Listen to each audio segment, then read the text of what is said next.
Prince Philip is one of the British monarchy's most controversial figures. Decidedly old school and occasionally inappropriate. Yes, he is brusque and he can be abrupt, and yes, he sometimes says some things which are totally out of order. A stark contrast to the modern, younger royal family. But before he joined the House of Windsor, Philip's life was an epic tale of war. Several people were executed, and Prince Philip's father looked very likely to suffer the same fate. Illness and tragedy. Philip's mother was clearly falling into a state of mental decline. Abandonment. His father was living with a mistress in Monte Carlo. And heroism. Prince Philip probably saved hundreds of lives on his ship by his very, very swift action. It's a life that dashes from the war-torn Mediterranean. A royal family running for their lives, pretty much as dramatic as you can get. To the streets of Paris and the school halls of Nazi Germany. Well, he would have been exposed to all of the doctrine that was being pumped out by the Nazis at that time. How did this royal survivor come through such extraordinary times? Having such a troubled childhood, it's given the backbone to him to put up with anything. And could Philip's experiences before joining the House of Windsor explain his later life of service and devotion? There was nothing of a home life for him.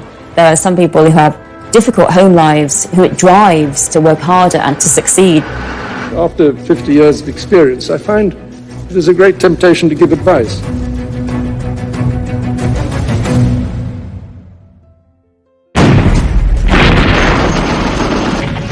Turkey in 1922. The Greek army is invading its old enemy in a brutal war. One of the army's leading figures is the Greek prince, Andrea, who has recently become father to baby Philip. Prince Philip's father was a major general in the Greek army who were invading part of Turkey, Anatolia, but there was a huge military setback and the Greek forces had to flee to the coast. Following the army's humiliating retreat from Turkey, the pro-monarchy Greek government is overthrown and its leaders are held responsible for the disaster. In the aftermath of this coup, several of the people were court-martialed and executed, including a former prime minister, a former foreign minister, several sort of top generals. And when the execution was carried out, they all stood incredibly brave and stared at the firing squad. Prince Philip's father... For Philip, suddenly, really the rug is pulled beneath his family's feet. Philip's father's life is only spared by the court when his cousin, the British King, George V, intervenes. Somewhat surreptitiously, I think, George V was very instrumental in organising the escape from Greece of his cousins, including Philip, a babe in arms, who was taken onto this ship. Of course, there was no cot, no crib for him, and so the sailors engineered a cot for him out of old fruit crates. It is a dramatic start in life for Prince Philip. Born Philippos Andreou in Corfu just 18 months earlier in June 1921. He was born on the dining room table, in fact, of a beautiful villa in Corfu called Mont Repos. And he was born on the dining room table because the surgeon thought that was the best place for Alice to give birth. And by all accounts, he was a very much wanted and loved young son. Philip's mother, Alice, is a princess of the German House of Battenberg, with illustrious British ancestral roots. Prince Philip's mother was Princess Alice of Battenberg, and she was born in 1885 in the presence of her great-grandmother, Queen Victoria, in Windsor Castle.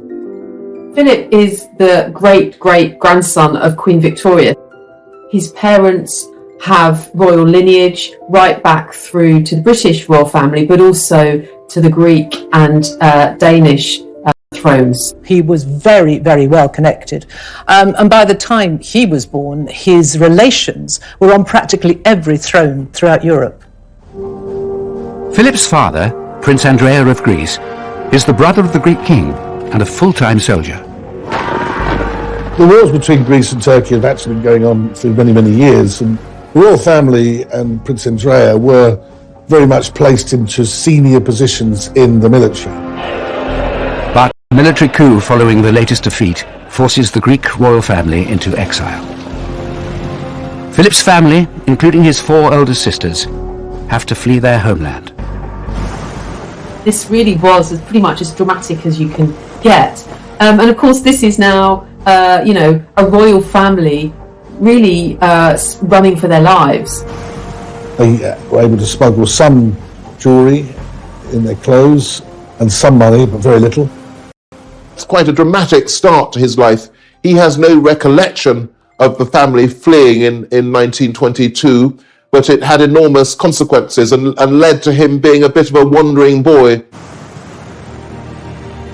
Despite their royal connections, when the family flees Corfu with baby Philip, they are now really looking for refuge. This was the beginning, I suppose, of quite a nomadic existence for Prince Philip. They settled in the home of one of his aunts and uncles at Saint-Cloud in Paris. They basically gave the exiled family a house in which to live, and if they needed it, they would help them financially. Their life in Paris was fairly stable, but of course they were dependent on charity, basically, and I don't think anybody really likes that very much. And the other point is, of course, that as members of the royal family, they felt themselves dispossessed and, in a sense, pointless. They didn't have anything that they could really do. But Philip's life in Paris is happy and stable, surrounded by his loving family. I think these early years of Philip's life were perhaps the happiest of his childhood, because it was relatively settled for those years in Paris, and his father, Andrea, adored him. His sisters recalled how there'd be gales of laughter when Philip and his father were larking around. He was able to be educated. His relatives paid for him to have a good education. He was multilingual. He speaks, as a result, fluent French as well as German. But when Philip is 8 years old, his happy family life in Paris begins to break down. Philip's mother, Alice, was clearly very fragile in her emotional, psychological health, and there's every sense that the kind of trauma of the events in Greece and their hasty departure really did put her under psychological strain. No one really knows whether she suffered from bipolar disorder or whether she was, in fact, paranoid schizophrenic. Alice felt she communicated with the spiritual world. She took to lying on the floor for great periods of time, waiting for the spirits to tell her what she should be doing. Philip's father, Prince Andrea, has his own struggles with life in exile. I think that Andrea is perhaps unfulfilled because he's had life as a Greek royal, and then he's a major general in the army, and then suddenly he's an exile. And I think a middle-aged prince without a role, that's difficult.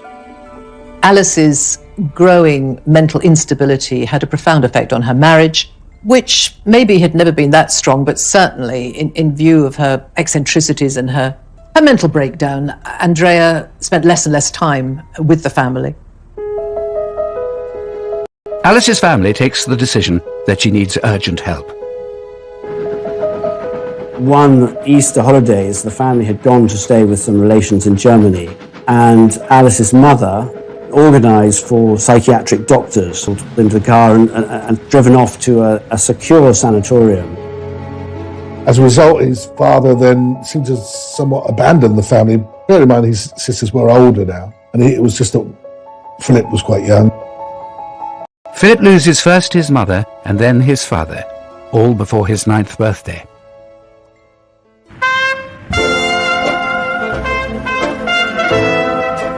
Philip's father ended up living this rather lavish sort of playboy lifestyle in many ways, with a mistress, moving to Monte Carlo, so quite a different kind of life from the one he'd had in Greece.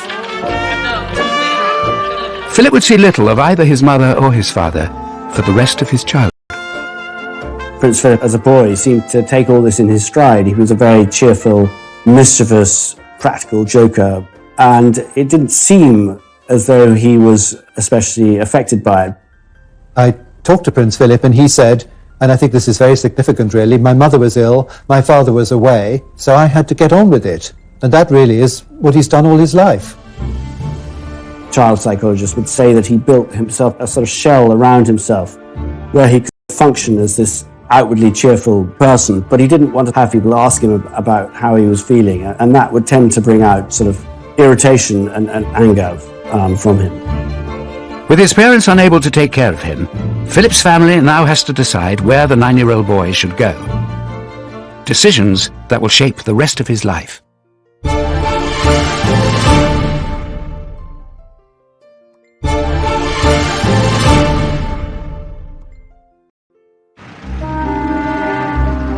It's Paris in the summer of 1930, and aged just 9, Philip is coping with distress and upheaval. His mother, Princess Alice, is committed to an asylum in Switzerland, and his father, Prince Andrea, is in Monte Carlo with his mistress. You have to think that these formative years for Philip must have had a profound effect on his character, and I think indeed they did.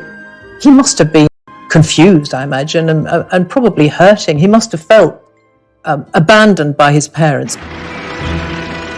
The family decides that young Philip will live with Alice's brother in England. George, the Marquis of Milford Haven, or Georgie as he is known, is Philip's uncle. He is a Royal Navy commander and happily married to Nada, a former Russian aristocrat with 2 children of their own.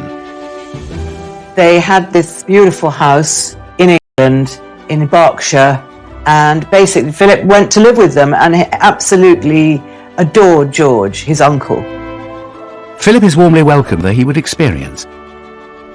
Prince Philip, I think, very much enjoyed both of their company. They were very sort of broad-minded. They had what was reputed to be the largest collection of pornography then existing.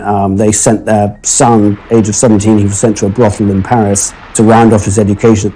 They were sort of quite out there, but their marriage was very strong. Though there was infidelities that took place in that relationship, what he witnessed as a boy were 2 people that enjoyed love and were warm to him. Philip's whole family, though, play a role in his upbringing. I think he was much loved by the uncles, aunts, by his grandmother, and had bedrooms in several homes, but there would always be lots of planning on where would he go in the school holidays. So he must have felt a lot of his childhood in the 1930s like he was a parcel being moved from place to place in the holidays, from country to country.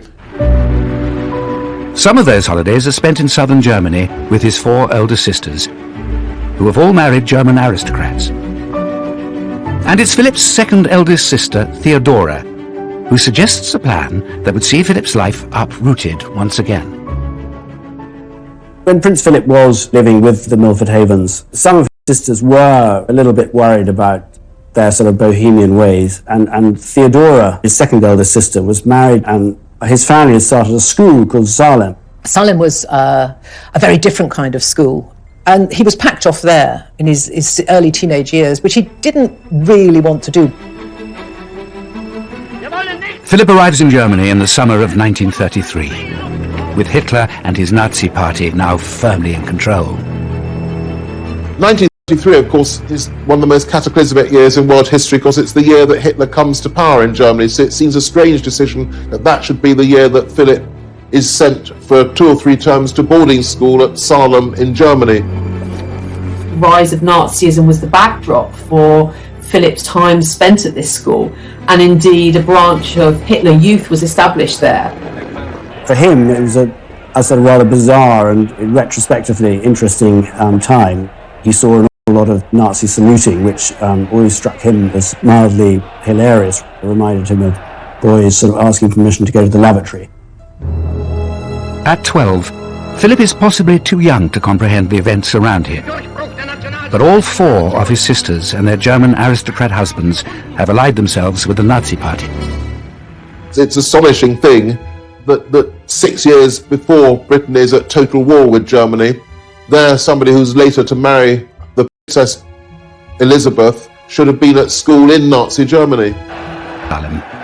Philip's family decides that he should leave and finish his education back in Britain. He would say, and has said in his adult life, home, where's home? I don't know where home is. He had many homes. They were very welcoming, they looked after him, but he was essentially homeless. This sense of Philip as really without a home, without a rudder, without a sense himself without a clear identity. I think that really marks Philip out in his early years. But Philip finds a spiritual home when it's agreed that he should go to Gordonston, near the Highlands of Scotland. It's a progressive, newly established school run by Kurt Hahn, a German academic and friend of Philip's sister. Gordonston has always been described as a very sort of Spartan place, very sort of outward bound, but actually it very much appealed to Prince Philip. He developed his leadership skills there. He was already quite independent, but he became, I think, more so when he was there. He did extremely well at the school. The school's ethos pushes the boys to be competitive, practical and self-reliant. And it pushes them hard.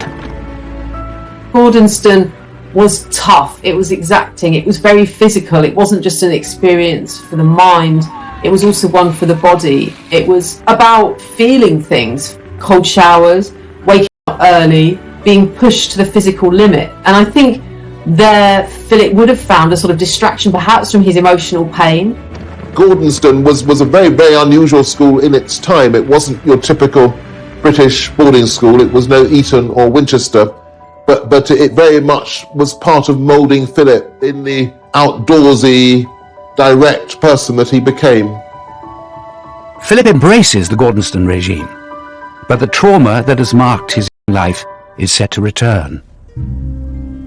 It was while Philip was at Gordonston that there was a family tragedy which profoundly affected him, as it did the whole of the family. One of his sisters, Cecile, was coming with her husband and children over to the UK for a wedding. He was called into his headmaster's study to be told that his sister and her husband and her mother-in-law and her 2 boys had been killed in this plane crash. Prince Philip, on hearing the news, didn't break down. His sorrow was that of a man. But I think in Prince Philip's case, it was a sort of indication of how everything else in his life had hardened him in a way. Philip is 16 at the time of Cecile's death. He travels to the funerals at the height of Nazi Germany. Prince Philip, it must have been awful for him to know that he'd lost not only his sister but his brother-in-law and his little nephews. The funeral was a sad affair, obviously, but a very strange affair, really, for him. The streets were surrounding his sister's coffin, and he was this sort of forlorn figure in a sort of black overcoat. And within a year of losing his sister and her family, Philip suffers another unexpected bereavement. Shortly after Cecile's death, his favourite uncle, George Milford Haven, died of bone cancer. That's a double tragedy, really, for Philip. And, he had to move on again. Life was just sort of one awful event after another, really, but he seemed to come through them all, and he sort of managed to remain a sort of outwardly cheerful young person. Philip develops an effective coping strategy to deal with the difficulties he faces. The stiff upper lip. When he finished at Gordonston, Philip was a very confident and competent young man, certainly on the outside. We'll never, I think, ever truly know what went and goes on inside Philip's head and his heart, because he'd had to, with such a difficult upbringing, have a very iron facade. But inside, he's always been quite sensitive. The void in Philip's life left by the death of his uncle is soon filled by George's younger brother, Lord Louis Mountbatten, who will become highly influential in the course of Philip's life. Lord Louis Mountbatten, the younger brother, really did take a lead in his life, and he was a great mentor. Mountbatten was a real doer. He was somebody who had great ambition, great talent, great networking. One of the first bits of advice Philip takes from his uncle Dickie, as Mountbatten is known, is to follow him into the Royal Navy. After leaving Gordonston in 1939, of course, the outbreak of war, Philip enrolls in the Royal Navy College at Dartmouth. And it is a royal visit to the college that summer that would change the course of Philip's life completely.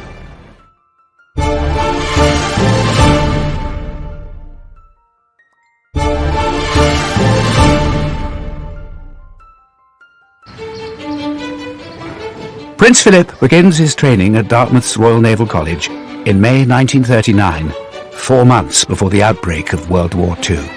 I think aged 18, he's already a very, very self-sufficient man. These difficulties which have befallen him have toughened him up. He has the advantage of being devastatingly good looking. He's very, very blonde in those early pictures, and already he's become a bit of a magnet for young women. The young cadet's charms are on full display when the royal family visits the academy in July. His uncle, Dickie Mountbatten, arranges for Philip to entertain the princesses, Elizabeth and Margaret. They played a few games, put over the nets, and suggested they do the same. And by all accounts, Elizabeth was smitten. She wrote to Philip to thank him for looking after her and Margaret. And then Philip wrote back. It was his cousin. She was a good contact to have. She was eventually going to be Queen of England. So Philip isn't a fool. So they started sending letters to each other. But Elizabeth is only 13 years old, too young for any serious romantic interest. Besides, Philip has other things on his mind. Less than 6 weeks after that fateful meeting, Britain declares war on Germany. We tried again and again to prevent this war. And for the sake of peace, we put up with a lot of things happening which ought not to have happened. Philip, of course, could have joined the Greek navy. He was still a prince of Greece and one of the heirs to the Greek throne. And I think increasingly in the late 1930s, Philip felt that he was English. He felt he was British. So it was the Royal Navy that he was going to be in at the beginning of the Second World War. In early 1940, Philip is sent to sea. At first to the Indian Ocean to escort convoys of soldiers. But the young midshipman is eager to be in the thick of the action. And by the following year, he gets his wish. He's transferred to a battleship in the Mediterranean to join the fight against the Italian Navy. There was one particular battle, the Battle of Matapan, which really saw the end of Italian involvement. The Italians took such a pasting, and Prince Philip was in charge of the searchlights during a night engagement. 2 or 3 Italian ships were destroyed in quick succession, with Prince Philip directing the searchlight so effectively that these Italian ships were well illuminated and promptly destroyed. 19-year-old Philip's skill with the searchlight earns him an official commendation, and he is honoured with the Greek War Cross.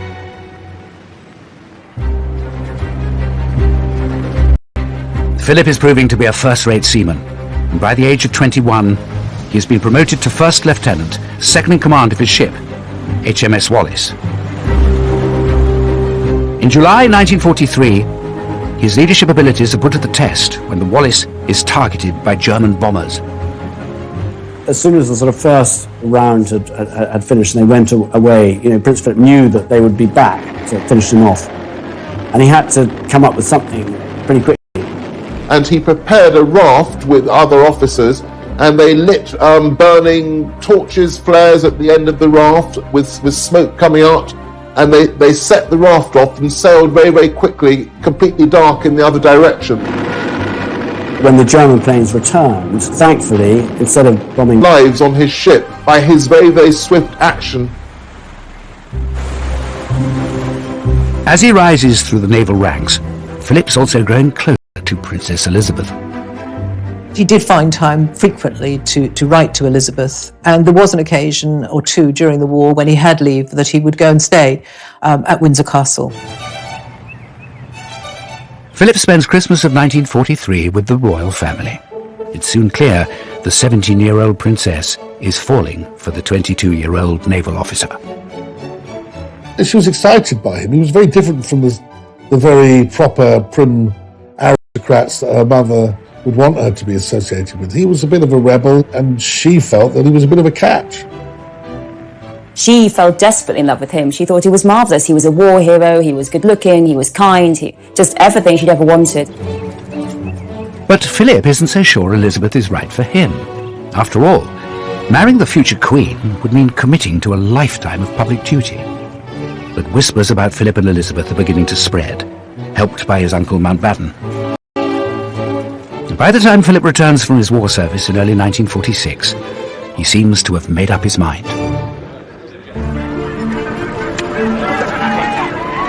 I think if you're sixth in line to the Greek throne, if you've only got about £600 in the bank, if you haven't got a settled home of your own, the chance of marrying the very attractive, intelligent, bright, sparky heir to the most prestigious monarchy in the world. I do think that's a terrible opportunity. I think he only started to fall in love with Elizabeth about 1946, when the king started to warm to him and he was invited to more and more family events. He began to see the advantages of what was in front of him, but also the genuine affection would then develop with Elizabeth. Winning Elizabeth's heart proves relatively easy, but winning over her parents and their courtiers is a different matter. When everyone realised that Prince Philip was a serious prospect for Princess Elizabeth, there really was panic in the British establishment. He was not at all the type they expected, and there's a lot of distrust of him in the royal household, in the royal family, in the government. Philip is seen as an outsider, someone who didn't go to the right schools, doesn't have any money, and is far too outspoken to be a true British gentleman. Philip was from a foreign royal family. He had been brought up in sort of military ways. He was really penniless in terms of his upbringing. He'd lived this kind of nomadic childhood. He had a very unstable, dysfunctional family, and certainly some courtiers thought that he really wasn't appropriate for a royal. I suppose they viewed him as a little rough and ready, maybe brusque, maybe overconfident. Certainly views were expressed that he might not be the right person. Nobody approved of him at all, but Elizabeth, for the first time in her life, she really stuck her heels in. This was the man she wanted, and no other would do. To become a more suitable candidate for the princess's hand, Philip makes some dramatic changes. With the help and guidance of Dickie Mountbatten, his uncle, he decided, or it was decided for him perhaps, that he should take on British nationality. And so he gave up his right to the Greek throne, he gave up his Greek nationality, he was no longer Philip of Greece, and he became British and he became Philip Mountbatten. And he also had to give up the religion he'd been baptised into. He was no longer Greek Orthodox, he now had to be Anglican. So they really do everything to change Philip into the English man they wish he was. I think those quite significant sacrifices was the beginning of a whole series of sacrifices that would then mark out Philip in relation to Elizabeth. He was always going to have to try to conform, to be acceptable. By the summer of 1947, Philip and Elizabeth have finally won the King and Queen's blessing. In these, the first special studies of the pair since the news of their engagement, it's easy to see the radiant happiness of the princess as she and her very good-looking husband-to-be pose for the cameras in the palace. Philip marries Elizabeth on November the 20th, 1947, at Westminster Abbey. The wedding day of Philip and Elizabeth couldn't have been grander, couldn't have been more spectacular. People got very involved with it and very excited by it, and the crowds were absolutely huge. Everything about the wedding is reinventing Philip. He's a great war hero, he's practically British, and now he's the marvellous future consort of the marvellous future queen. But for all the joy of the wedding day, there's a bitter pill for Philip to swallow. His mother is the only member of his immediate family by his side. His father, Prince Andrea, had died during the war, after not seeing his son for many years, and his sisters are not invited. It was deemed that his sisters who'd married Germans should not come over. It was too soon after the war, and so that was a source of great disappointment for him. But life as the new Duke and Duchess of Edinburgh is good for Philip and Elizabeth. You have to remember that he had been essentially homeless. He had not had a family life since he did. Elizabeth meant the world to him, and he was incredibly open about it. Their family grows quickly with the birth of Prince Charles in 1948 and Princess Anne 2 years later. Philip put behind him a lot of the difficulties of his childhood, and I think he himself was liberated by forming a happy family. For the first time since his early childhood, Philip has a home of his own, Clarence House in London. And despite taking on some royal duties alongside his wife, he remains on active duty in the Navy. One of the happiest times in the young couple's life was when Prince Philip was posted to Malta. He was out there for quite some time, several months, and Elizabeth went out and stayed with him on 2 occasions, quite protracted stays.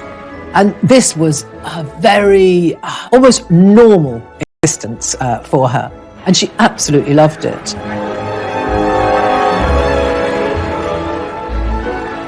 They had wonderful times that they would go to dances, they would drive, often without bodyguards.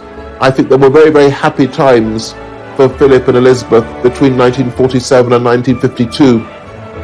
I really think that Philip and Elizabeth imagine that their life post-marriage is going to be their life for the next 20 years or so, that they'll live in Clarence House, he will do royal duties, he will support her, they will have their children, but it isn't going to be the big job. It's not queen and consort. I think both she and Philip imagine that'll be a job they're doing when they're in their 40s, going into their 50s. There's no way, I think, that they have any idea how close it is around the corner. But in 1951, King George VI becomes ill with what is later revealed to be lung cancer. It falls to Elizabeth and Philip to take on more royal duties in his place, including a tour of the Commonwealth nations in early 1952. They were going to be away for several months. So they set off for Kenya, hoping that when they came back, the king would be okay, but it was not to be. Just days after their departure, on February the 6th, King George dies in his sleep. A royal aide breaks the news to Philip. Philip, he just looked absolutely ashen-faced because I think he realised his entire life at that moment was going to change. I think he went into shock and he put a newspaper over his head and just absorbed this terrible news. Then he went to tell his wife. Philip has to break the news to his wife that her beloved father is gone, and also that everything has changed overnight. She is now the queen, he is now the consort, and the life they had... How much will he be forced to sacrifice? And how will he use his turbulent childhood experiences to guide him in his new role?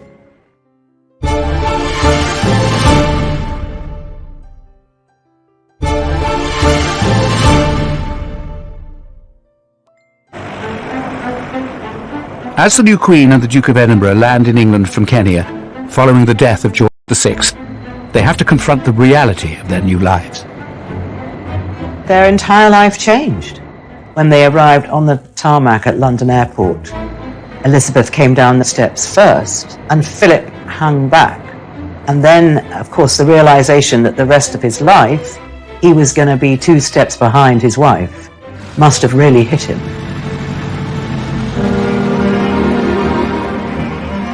The first step Philip must take is to sacrifice his day job. As consort, Philip has to give up his naval career, which is quite difficult. It's something he fought for so long, and he's not allowed to keep his job. He was about to be promoted to commander, he was going to be in charge of a big ship, so all of that had to be shelved. It was very difficult for Philip to accept this role of second in command when he'd used to being in command. Philip, though, is bucking the trend. In post-war Britain, most men had the expectation of being master of their own households. For Prince Philip, that expectation is turned on its head. Philip becomes consort in the midst of the 1950s, at a time when patriarchy and hierarchy absolutely rules. Women are at home as housewives, and here is Philip effectively being thrown into the position of the country's ultimate house husband. Philip now has to work out what he is going to do. There is no job description with the role of consort to a queen. Albert was the last, nearly 100 years earlier, to Victoria. He has to find a role for himself. He has to find an identity as consort. It's not prescribed. The Queen, of course, received government business in those royal boxes, which he was never privy to. The Queen was having audiences with her first Prime Minister, Winston Churchill. He was excluded from them. What was to be his purpose? It was the beginning of a very, very difficult period in his life. Philip sees himself as a modernising force, but is frustrated by resistance from powerful figures within the palace. Philip finds his role of consort as being squashed by his mother-in-law because Queen Elizabeth, the Queen Mother, wants to stay in Buckingham Palace, have a role of influence over her daughter, and what you start to see happening during the early reign of Queen Elizabeth is that there really becomes this battle Queen Mother, who wants everything to stay exactly the same. And there are further attempts to marginalise Philip by some of the old guard serving the monarchy. The courtiers were brutal to him. They looked down their noses at him. They didn't give him any attention. The courtiers weren't really interested in him. They didn't really have a lot of time for this upstart, this usurper, as they used to regard him. Philip, of course, is a man who's come fresh from conflict. The Navy is in his blood. He needs adrenaline, he needs a purpose, he needs to be doing things. But Philip turns an early setback into a personal mission. As newlyweds, Princess Elizabeth and Philip were living happily in Clarence House, where Philip had overseen the wholesale modernisation. Philip really throws himself into creating Clarence House as a home for this young family. And that, I think, really reflects the fact that they never had a home before. So they had all the mod cons, and Philip loved mod cons, and they had washing machines. Chuyện ngày xưa tôi thả những cánh diều dây lướt trên bầu trời phiêu diêu cùng áng mây, hòa trong gió tiếng sáo vang từ đâu diều bay vút cao, cùng nhau chia phe chơi tròn vườn dưới bóng cây đa già bên sân đình bãi sông, làm con phố chú rể chỉ kiều la trò chơi rực rỡ. Kỷ niệm xưa mãi sống trong cuộc đời tôi, hẳn tin tôi thơ. Rồi ngày tháng trôi đi, bao nhiêu mong ước xa xưa chỉ còn là kỷ niệm từng đêm tôi nhớ về. Cuộc đời yêu chen bốn bề sầu lo, như lúc ước mơ rằng được phép nhiệm màu đưa tôi về thuở xa xưa, bay cao cùng cánh diều đuổi chơi thấy đám bạn.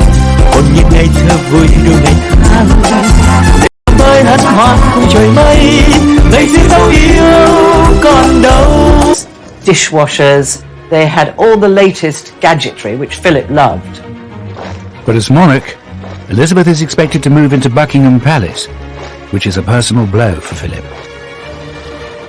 No one likes living in Buckingham Palace. Buckingham Palace is really a big office, and no one ever seems to like living in there, and they were no exception. It lacked the intimacy they'd been used to, and his wife was no longer his wife. She was now really married to the country. She was always surrounded by advisors, by courtiers, people who wanted him out of the way. Philip, though, launches himself into revolutionising how things are done at the palace. He was a proud, successful man without a real role. This was a real dilemma for him. But he threw himself into modernised there. He went around Buckingham Palace, literally room by room, looking at what needed to be modernised, how communication around the palace could be improved. So he began to question the way things were being done. Of course, that didn't go down at all well, where things were done year after year, decade after decade, because that's the way tradition would have it.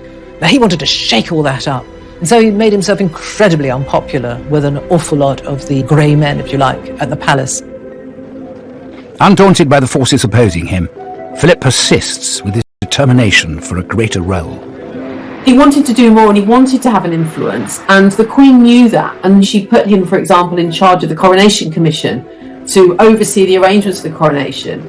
And here we see for the first time Philip being something of a maverick, perhaps because of his status as being an outsider, having a different kind of perspective.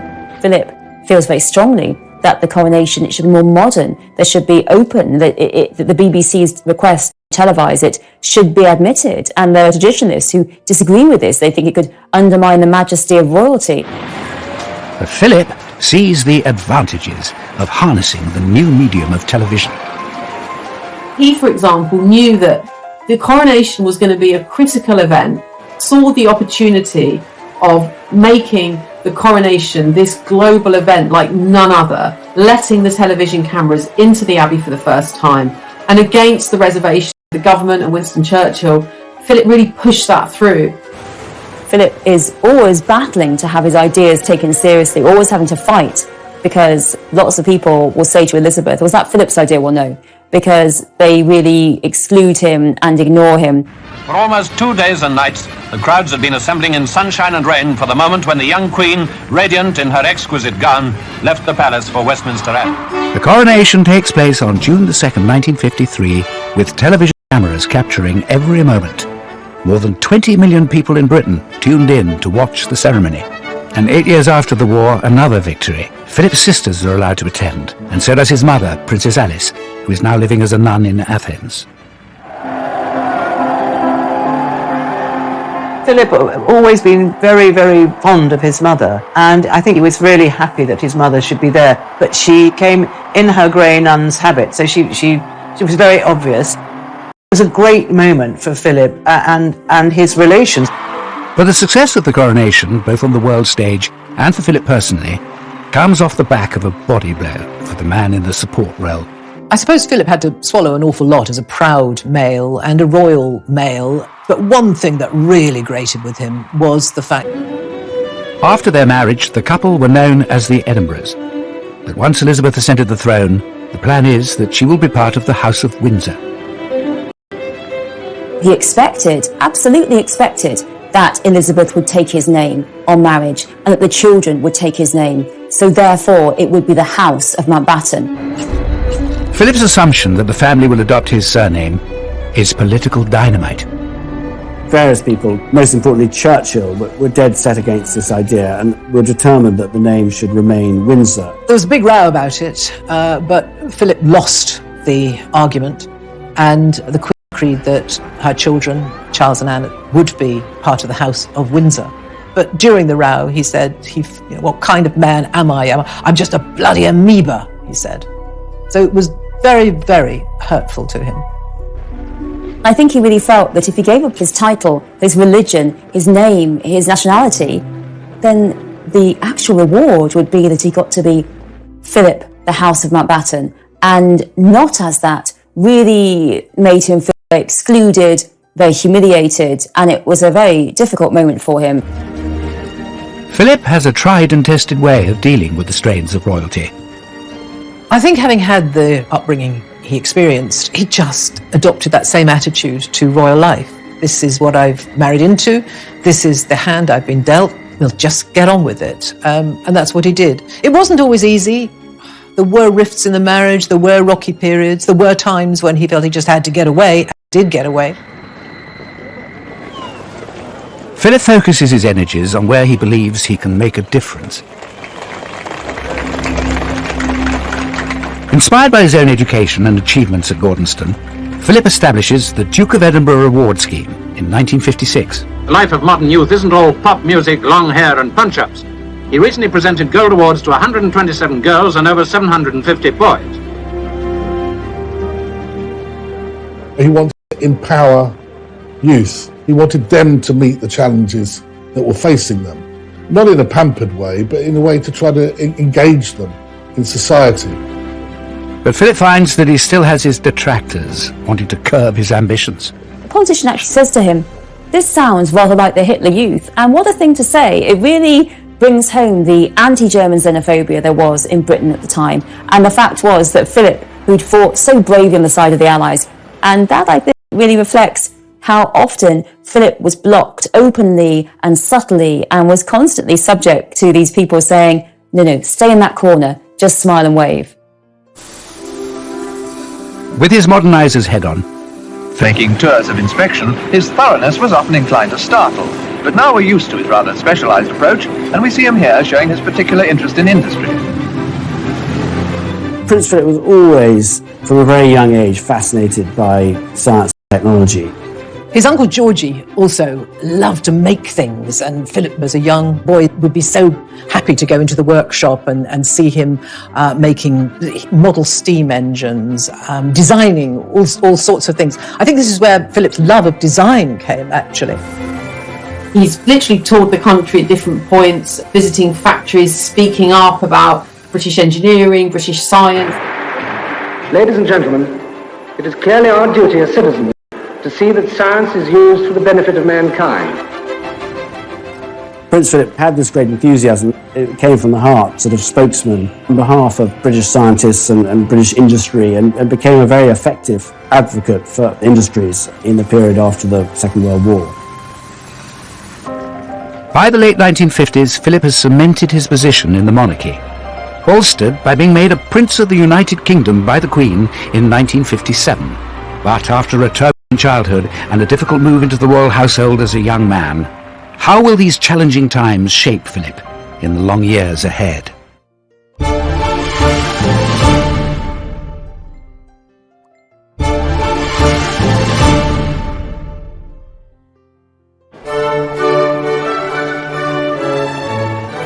It's August 2017, and Prince Philip takes one final salute before retiring at the age of 96.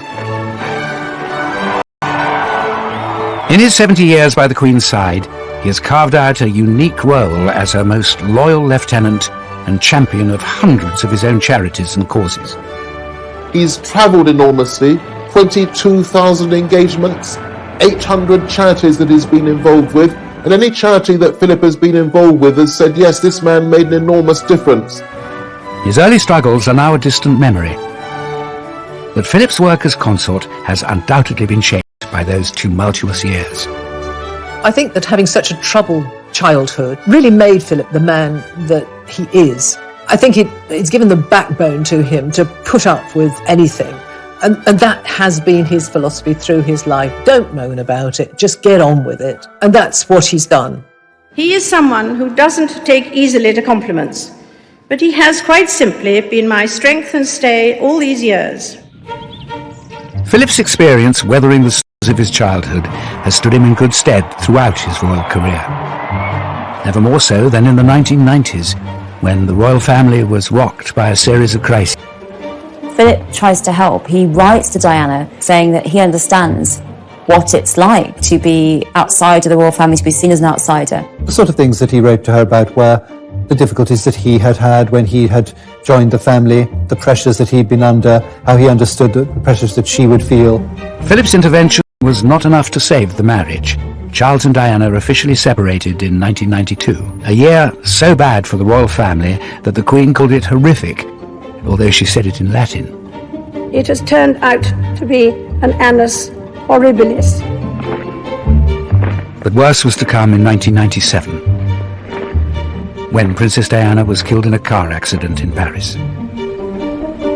Her young sons were staying at Balmoral with Prince Philip and the Queen when they received the terrible news.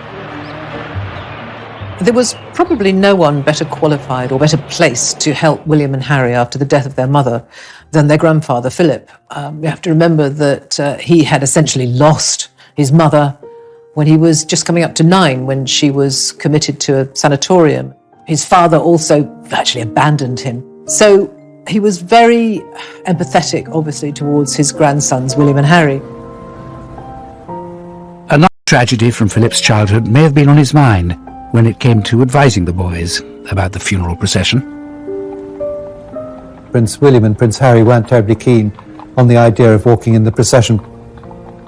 Prince Philip took the long view, and he said, I think, when you're older, that you would very much regret not walking behind your mother's coffin. Philip had done it himself, behind his own sister's coffin, age 16, walked behind Cecile's coffin, devastated, full of pain. It was a very sweet moment when Prince Philip puts his arm round William as they go under Admiralty Arch. I know people, when you look back, think it was something too much for Prince Harry to do, and he himself has reflected upon that. I suspect as he gets older, he'll be pleased that he did it and that he listened to the wise counsel of his grandfather, somebody who I think has experienced great tragedy in his life. The dark days of the 1990s hurt the royal family's standing with the British public. Prince Philip plays an important role in helping restore the family's popularity in the 21st century, perhaps motivated by his own experience of how quickly a nation can turn against its monarchy. His family were thrown off the Greek throne and he had to flee in a packing box. So I think that he was always conscious of that, and always conscious that even though the British monarchy seemed so stable, that it could be knocked off its perch. Philip came from the European royal, they were having their kingdoms taken away, and he felt very much that the British royal family must stick together. They must all work together for the common aim, which is the good of the monarchy. In 2020, the royal family is facing new challenges, not least the departure of the Duke and Duchess of Sussex. The Duke and Duchess of Sussex have announced they intend to back as senior members of the royal family? I think we all know from recent history that becoming part of the British royal family is not easy. Diana bailed out, Fergie bailed out, Harry and Meghan have both left royal duties. It's not easy, but I think Philip really made the best of it. On the occasion of their golden wedding anniversary, Philip gives an insight into one of his guiding principles. The main lesson that we've learned is that tolerance is the one essential ingredient of any happy marriage. It may not be quite so important when things are going well, but it is absolutely vital when things get difficult. Prince Philip's life has never been smooth sailing. Beginning with exile and abandonment, through his wartime heroics and early battles with the royal establishment, to the tempestuous years of the 1990s. But it's these storms that have given him the resilience and the strength to succeed in his role, guiding his family, supporting the Queen, and serving the country for more than 70 years.